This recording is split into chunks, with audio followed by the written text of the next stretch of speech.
Hi welcome back to our channel. Telugu రాష్ట్రాల్లో post office యొక్క ఉద్యోగాల్లో భారీగా పోటీ అనేది ఉంది. సో దానికి main reason AP and Telangana స్టేట్లో 10th క్లాస్లో 590 ఆర్ 10/10 మార్క్స్ ఉండటం వలన భారీగా పోటీ అనేది ఉందండి. సో దానికి కారణం చదివే వాళ్ళు ఎక్కువ. At the same time COVID-19 వలన చదవని వాళ్ళకు కూడా ఈ గవర్నమెంట్ అనేది 10/10 ఇచ్చేసింది. ఓకేనా. సో మీకు 10th క్లాస్లో 360 కంటే ఎక్కువగా ఉందా, పక్క స్టేట్లో అప్లై చేయండి. సో ఇవి సెంట్రల్ జాబ్స్ కాబట్టి అప్లై చేసుకోవచ్చు. మీకు లాంగ్వేజ్ ప్రాబ్లంగా ఉంటే డోంట్ వరీ అండి. సో నెక్స్ట్ 6 monthsలో మీకు అది క్లియర్ అయిపోతుంది. ఈ వీడియోని చూసేవాళ్ళు లైక్ అండ్ షేర్ చేసి సబ్స్క్రైబ్ చేయండి. సో పోస్ట్ ఆఫీస్కి అయితే ఎవరైతే అప్లై చేయాలనుకుంటున్నారో వాళ్ళకి ఇంకా ఈ రోజు నుంచి ఒక 9 days మాత్రమే టైం ఉందండి. సో త్వరగా అప్లై చేయండి. సో మీకు 10th క్లాస్లో 3 లాంగ్వేజ్ చదివి ఉంటారు మీరు. సో 10th క్లాస్లో మీరు 3 లాంగ్వేజ్ చదివి ఉంటారండి. అవి Telugu, Hindi or Urdu, at the same time English.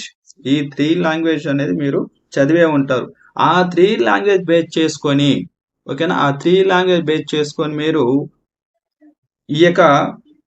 ఈ పోస్ట్ ఆఫీస్ యొక్క రిక్రూట్మెంట్లో మీరు ఆ స్టేట్ పరంగా మీరు అప్లై చేసుకోవచ్చండి. ఓకేనా. మీ 3 లాంగ్వేజ్ అంటున్నాం కదా, దాన్ని నేను ఎగ్జాంపుల్గా చూపిస్తాను చూడండి.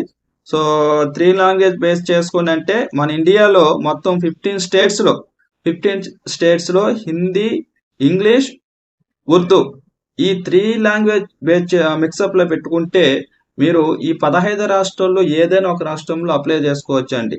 అంటే ఏ రాష్ట్రంలో మీకు ఎక్కువ వ్యాకెన్సీ ఉందో దాన్ని చూసుకొని మీ యొక్క ఫస్ట్ ప్రిఫరెన్స్ అనేది ఇచ్చుకోవాలండి. అది మెయిన్. First preference ఇచ్చుకోవాలండి. నేను ఎగ్జాంపుల్గా హిమాచల్ ప్రదేశ్ ఇచ్చుకున్నానండి. హిమాచల్ ప్రదేశ్లో ఒక డివిజన్, ధర్మశాల డివిజన్ తీసుకున్న. ఆ డివిజన్లో మొత్తం 45 వ్యాకెన్సీ ఉంది. ఈ 45 వ్యాకెన్సీలో కూడా 3 రకాల పోస్టులు అనేది ఉన్నది. ఒక జీడిఎస్, ఇంకోటి బీపీఎం, ఇంకోటి ఏబిపిఎం. ఈ 3 రకాల పోస్టులో మీ ప్రిఫరెన్స్లో మీ ఇష్టం 15 పోస్టుల వరకు మీరు పెట్టుకోవచ్చు, అభ్యంతరమే లేదు. మీ మార్క్స్ ఎక్కువగా ఉంటే, వేరే వాళ్ళకంటే ఎక్కువగా ఉంటే మీదే చాయిస్, మీకే అవకాశం ఇస్తాడు. ఫలానా డివిజన్లో నాకు ఈ లొకేషన్ కావాలంటే సో గవర్నమెంటే మీకు ఇచ్చేస్తుందండి ఆ యొక్క పోస్ట్ అనేది. ఓకేనా. చూసుకోండి మీరు ఏడా. సో వెబ్సైట్లో క్లియర్గా ఉంది.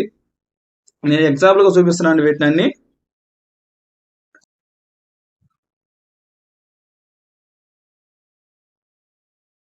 సో వీడియో మీకు నచ్చినట్లయితే లైక్ అండ్ షేర్ చేసి సబ్స్క్రైబ్ చేయండి. థ్యాంక్ యూ అండి.